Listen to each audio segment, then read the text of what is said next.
Good morning. Welcome to the Community Voice. I'm Steve Gradick, your host. Delighted to have you with us on this beautiful morning. And we'd like to thank our sponsors, Tanner Health System and Oak Mountain Academy. We're very pleased, honored to have in the studio with us Dee Perry, Executive Director of the Georgia Agricultural Land Trust, headquartered here in West Georgia. As anyone who's tuned in this program before knows that I've said previously, urban sprawl is the threat to Carroll County and West Georgia. It's visible basically to everyone. In the U.S. between 2001 and 2016, 11 million acres of farmland and ranch land were converted to urban, high-density, and low-density residential use, which is equal to all the U.S. farmland devoted to fruit, nut, and vegetable production in 2017. Only 18% of the continental U.S. is really productive for food and crop production. In Georgia, 2 million people were added from 2001 to 2016, and 173,000 acres of agricultural land was converted during the same period to urban and high-density use. So, with that said, good morning, Dee. Good morning. Thank you for coming in. You were with us last November, and if anybody would like to go back and look at that program, this was November 1st of last year. And that's on our YouTube and Rumble pages. Before we kind of get into the topic at hand, for those of us who need a little education, what is the Georgia Agricultural Land Trust and how do you describe it? We are what is known as an agricultural advocacy group. Our main goal when we began in 2004 was to find a way to help farmers protect their land from encroaching development. And we do that through something called a conservation easement. That's not all we do. We work with training farmers, supporting farmers, supporting our local government with policy work that helps farmers. We do a wide variety of things, but our main focus throughout the state has been to help farmers place these conservation easements on their property. Okay, well, I want to get you a little closer to that mic if I can too. If you can kind of maybe lean in a bit. And I want to take a little extra time because these agricultural conservation easements critically important, but a little bit hard to understand. So an easement, I remember in your last show, you were here, you talked like if once an easement is attached to a deed, it stays with that deed for the long-term future, correct? Forever, in perpetuity. Now, how in the world does that work? Because couldn't you buy the easement back? If you would, to kind of describe how that works. Most of the rules around conservation easements are actually set by the IRS. Because there are tax benefits when someone does this. But basically what someone is doing is they're saying, I'm going to give up my development rights to this property forever. And it is called a deed restriction. So there is an official conservation easement deed. They can be quite lengthy and quite long. Most of ours range from 17 to 23 pages. And what they do is they outline what will be allowed on the property forever. Now, this doesn't mean that the landowner can't sell this property.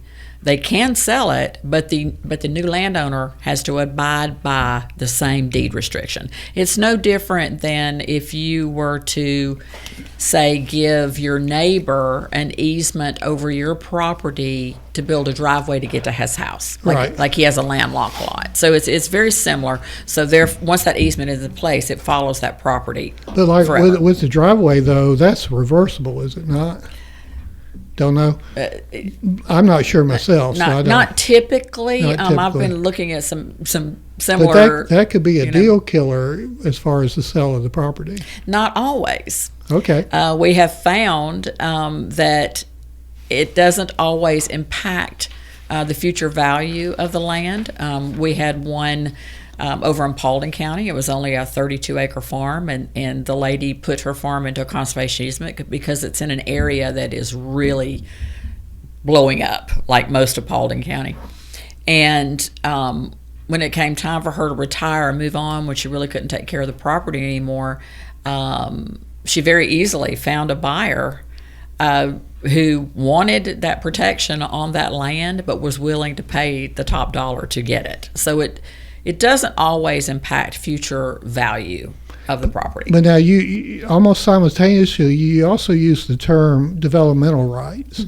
So how is that, does that differ in any way from the easement? Or how is that different? The interchangeable nomenclature, developmental rights and conservation easements? Well, there are different kinds of conservation easements. This is back to the IRS type thing. Well, you have some conservation easements that are in the form of parkland. Right. And specifically what we do are agricultural conservation easements. Okay. So that means that the land will stay in agricultural use, whether it's timber, row crops, pasture. Okay. And it just, development rights means it won't be developed in a way that is non-agricultural. So basically these are things, they're together. Agricultural easements and developmental rights too. Now, how is this different? Because oftentimes we hear about someone with a large tract of land putting it into a conservation type trust. This is different than that, or is it? A trust is another way to protect land. It's not necessarily a deed restriction. But that gives you tax breaks if you say, I'm not going to mow down all the trees and, build a subdivision or whatever. Yes, there are a variety of classes of those. What we call it is a toolbox of protection, and so there are many tools in the toolbox, and a conservation easement is one, a specific trust is one. You get into legal terms there where you have a revocable trust or an irrevocable trust, and those are kind of different types of things that people do. A lot of times, we call it child-proofing the family farm. So if someone has a vision for their farm for the future generations, they may put a conservation easement on the property to keep it intact. We always hope that when people do these, that they sit down with their family and talk about this before they go into this, because it does restrict the land in perpetuity. But yeah, I think we can. You tend to immediately assume that these protections are facilitated by government, but that's not always the case, because there are private trusts that help support these kind of easements. Correct? Yes, like we are a private trust. So this is kind of gets back now to you. Yes. In the Georgia Agricultural Land Trust. But we are a 501c3, so there are rules we have to follow. And then conservation easements are controlled by different types of state and federal laws and IRS regulations, mainly because there is a tax benefit. So anytime you're going to get a tax benefit, there's going to be an IRS regulation to guide that. Now, from the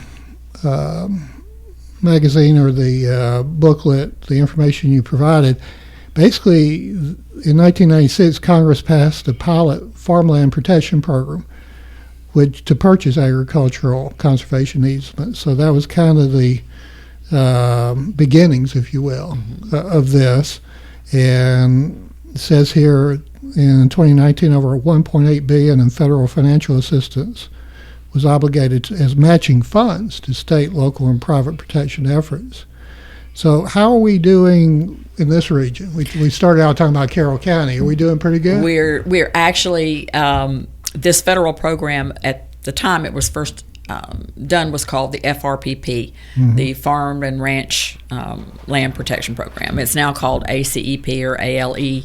And the money for this that the federal government puts into this comes through the Farm Bill. And this is also a conservation easement program where the farmer can actually sell his development rights. There have only been 2 counties in the state of Georgia who have ever participated in this program, and one of them is Carroll County. No kidding. No kidding. We have a cutting edge in this program. And it has been very successful, and there's still a lot of interest to continue this program. Citizens voted for it and spliced. I believe the first SPLOST was 2003, and they actually voted that this was something they wanted to do, was to participate in this program. It's a matching system, so once the value of the conservation easement itself is calculated, the federal government brings 50% of that to the table. The county contributes 25%, and then the landowner donates 25%. I'm sorry, say that again. You forgot about. Okay, go ahead. Okay, one more time. So I should probably explain how that value is calculated, because it can be a little daunting. If you want to do a conservation easement, and you approach either the county or a private group like the Georgia Agricultural Land Trust, you have a specialized appraisal done on your property, and they look at what is the highest and best use of this property, and then they look at the easement value. Easement value is always less in an appraisal. The difference between those two numbers becomes the value of the conservation easement. That value then can also be called your development right value. Okay. So then the federal government, it is a process. You have a lot of paperwork, and you've got a lot of hoops to jump through to get to the final stage. But once you are approved for this program, the federal government puts in 50% of that easement value, and the county puts in 25%, and then the landowner donates 25%. We're doing a deep dive into this, and hopefully there are a few members of our audience that can benefit. Dee Perry is our guest this morning, Executive Director of the Georgia Agricultural Land Trust. I, too, have an acronym, WLBB, and we love butter beans, and we'll be back with more after this. Health is a journey. It's making better choices, even when it's not easy. It's taking care of yourself and the people you love. At Tanner Health System, we're there for you with every step, with primary care, heart care, cancer care, women's care, orthopedics, surgical services, and so much more. We're dedicated to helping you live and feel your best. So let's get on that journey to health. You've got places to be for many years to come. Find us at tanner.org. As a believer in the power of education, we are called to set the standard by shaping and empowering the minds of future generations through quality education. Oak Mountain Academy embraces this philosophy, which is why my children attend this prestigious school. I am elated to serve on the OMA Board of Trustees, where together we prepare students and remind them to trust and believe in the power to transform the world. I'm Dr. Brian Bain, inviting you to celebrate our 60-year legacy of academic excellence. Visit us at oakmountain.us.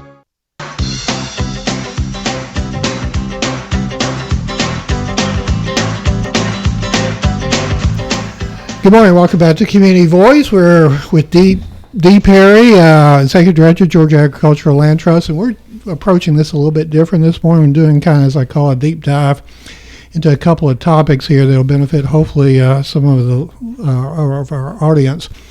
Well, now we come to my favorite topic, property tax relief. So tell us about property tax relief for agricultural land. Understand all 50 states in the U.S. provide property tax relief for agricultural land. How does that work? Well, in Georgia, the program is called CURP, or a conservation use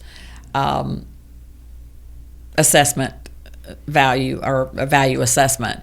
And if you own farmland and you are actively working that farmland, you can go to your tax appraiser's office here in Carroll County, and you can talk to them about that. There's a form that you fill out, and they're going to verify that you are indeed a producer of some kind, and you receive a deflated value on your property tax.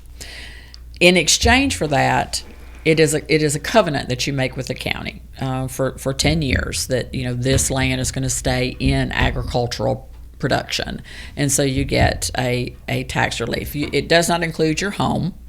Your home is not included in that value. It's just the land itself. But this is a very, very successful program. It's very beneficial to our farmers. our new chief appraiser is very supportive of this program and really knows the ins and outs of it. His name is Hubert Sparks. Hubert Sparks. Hubert knows a lot about this. He's a farmer himself, and he understands this program and how it works. But it is very beneficial. You are limited in some ways. For example, you can only cut out 1 5-acre minimum parcel in the 10 years that you're under this covenant. This covenant is renewable. You can still sell your property, but the buyer needs to re-enter that program, to keep that. But if you do break the covenant, you do have to go back and pay what you saved. If you break the covenant, but it says here you can extend it for 7 years or allow it to expire. Now, that was a little confusing to me. Well, now every state is a little bit different. Okay. So Georgia's is a 10-year covenant. Okay. And you can renew it every 10 years. Okay. So every state's a little different. So that's unique to different states. How successful has that been? The voters voted in, you say, back in 2010? No, that's conservation easements. Okay, this is based on Georgia law. Okay. This is a Georgia law. Are farmers taking advantage of this? Yes. And each county administers their own program. But it is a state law that covers the entire state. But yes, farmers do take advantage of it, and I urge them to. So y'all can assist with that and direct them to Hubert, and and get the process. We do. rolling. We send them straight to the appraisal office and let those Is experts there handle it. what are the requirements to participate in that? Is there a minimum amount of land or? Typically, you see 25 acres. You can go down to 10 acres or less. There are some special guidelines for those smaller acreages, like being able to prove that you're producing something. And people can on smaller acres of land. There are a lot of small farmers producing row crops and vegetables and things like that on small acres. Well, speaking of that, I'll use that as my segue. You told me before the program, how many small farms do we have in Carroll County? 857. That's a pretty doggone good number. It is. It's the largest in the state. Tell us about, I understand that one of the challenge, and we kind of see this in radio too, that 34% of farmers are now over 65. 28% are between 55 and 64, and I think I have here less than 34, only 8%. So how does that work into everything you're trying to accomplish with the land trust? Farmland transition is a huge topic these days as we see an aging farmer. But the good thing is that since COVID did some great things for the farming world. Well, I'm glad to hear that. I didn't know of any. Yeah, they did. It's a great benefit because people started to wonder, where does my food come from? They went to the grocery stores and saw empty shelves. Right. And so we have seen a marked increase in producer to consumer sales, especially locally. But we're also seeing a rise in young farmers entering the market, and that's terrific. Problem is that we have to get them attached to the land. That we have to be able to find the land for them to farm. We have to find a way to develop partnerships with these young farmers and these aging farmers. We're going to have to start thinking outside the box and create some new ways to get these young farmers on the land so we can continue our farming tradition and so we all can eat. You kind of reference this. 2/3 of direct to consumer sales come from farms in metro counties, and 80% of these farms sell direct to consumer products within a 100-mile radius. So just, support your local farmer. Exactly right. We're seeing a lot of cattle production in Carroll County now has gone direct to the consumer. We have a thriving farmers market. Of course, we'd always like to see that get bigger and even be open more days of the week if possible. We've always had a history of farmers being able to sell. You probably growing up used to see the little fruit stands or little Yes. Vegetable stands out On in the front side of of a the farm, road, yeah. just on the side of the road by their mailbox, and we'd like to see that increase. Well, they say, agriculture is the number one industry in Georgia. 11% of the people across America are involved in agriculture in some form or fashion. But only as I said in my first statement, only 18% of the continental U.S. is really super productive, whatever terminology or words you want to use, for growing food and crops. Now, in Georgia, I guess the greatest part of that is in southwest Georgia, correct? Well, if you're speaking in agriculture in broad terms, which is your food, fiber, and feed, it is statewide. But it is surprising how much food is grown close to Atlanta to reach those To markets reach in Atlanta and yeah. reach those restaurants in Atlanta. Oh, yeah. And that's the other thing. We're seeing more restaurants now understand that their food needs to be fresher. Well, yeah, it gives them a not trucked competitive cross-country. edge. Yeah, I mean, you yeah. can tell when you're getting fresh Yes, commodities. you certainly can. Our guest this morning is Steve Franklin, Executive Director of Georgia Agricultural Land Trust. So you can check American Farmland Trust on the web, and also you can go to farmland.org, and we'll be back with more after this.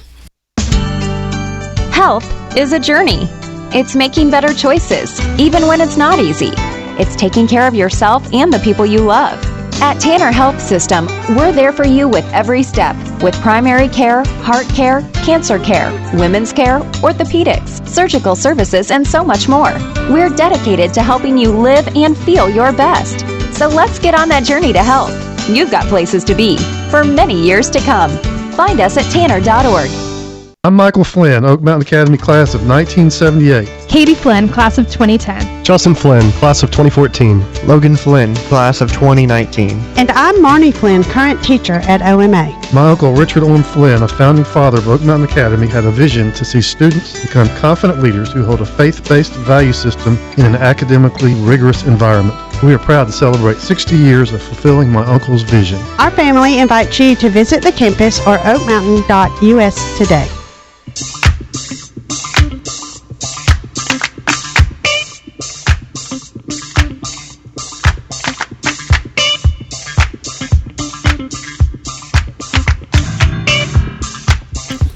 Good morning. Welcome back to the Community Voice. We've only got a few minutes left, and we've kind of approached this differently this morning and tried to get a little deeper in those two topics.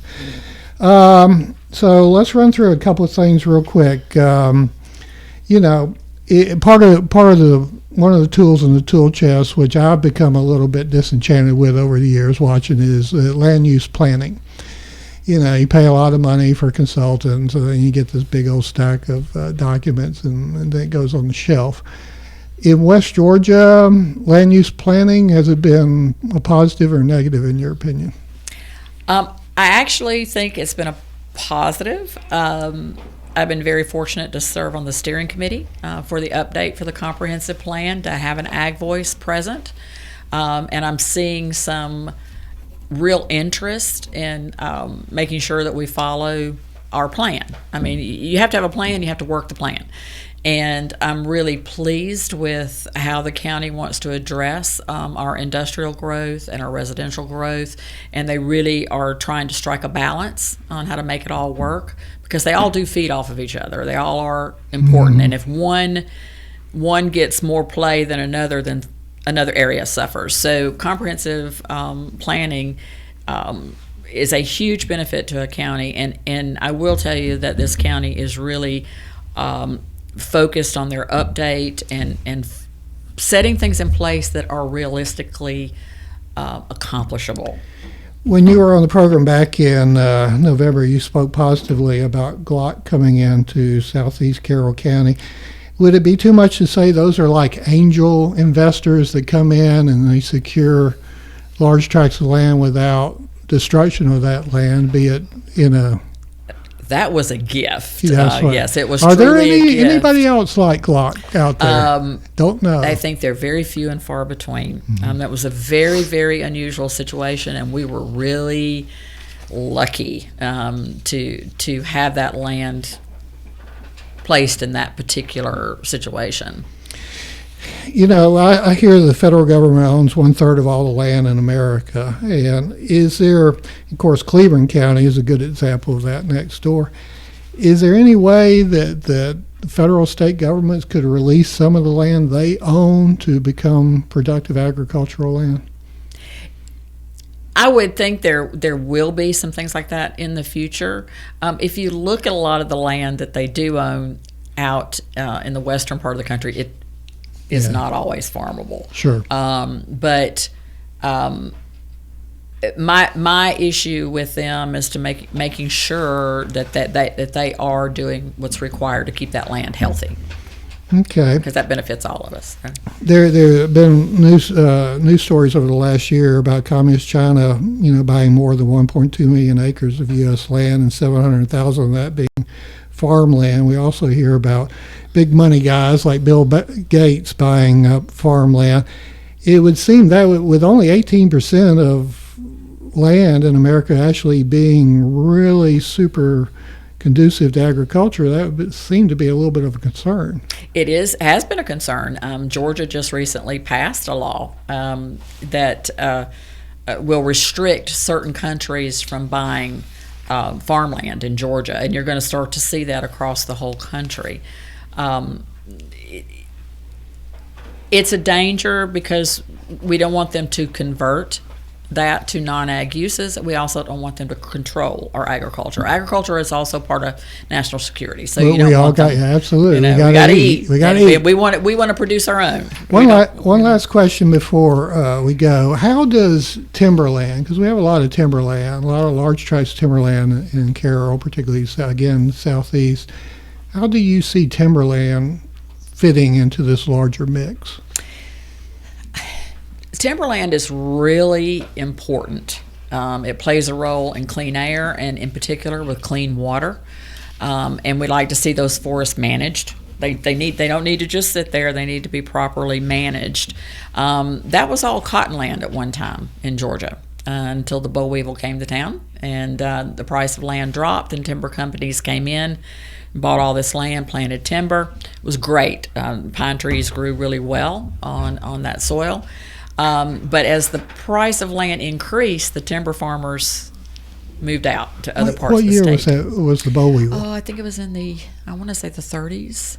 Really? 1938. I need to get educated on that. We were huge cotton growers. Because I had a great grandfather left Paulding County to go to South Georgia and develop timberland, try to make some money because he was broke. So that's interesting. That was in the 30s. Yeah, I would say about the 80s, you started to see those large tracts sell as they moved. Timber companies moved to other parts of the state where the land was less expensive because we were close to Atlanta and sure. Prices were rising. We'd like to see some of those timber tracts stay, timber, especially along the river because we need that to clean that water as it goes back into the Chattahoochee. Well, I'd love to do about 20 minutes on the Chattahoochee and everything down there, but we've run out of time. Our gratitude this morning to Dee Perry, Executive Director of Georgia Agricultural Land Trust. You can go to www.farmland.org or just Google America Farmland Trust. If someone wants to get in touch with you directly, how should they go about it? They can call me at 678-977-2574, or they can send an email to aglandtrust. Oops, sorry. agtrustgeorgia@gmail.com. There you go.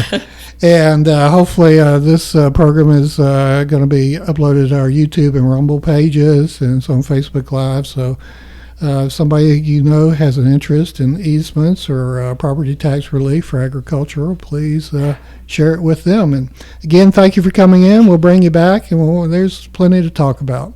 But thank you, Dee, and thank everyone for listening to the Community Voice here on WLBB Carrollton.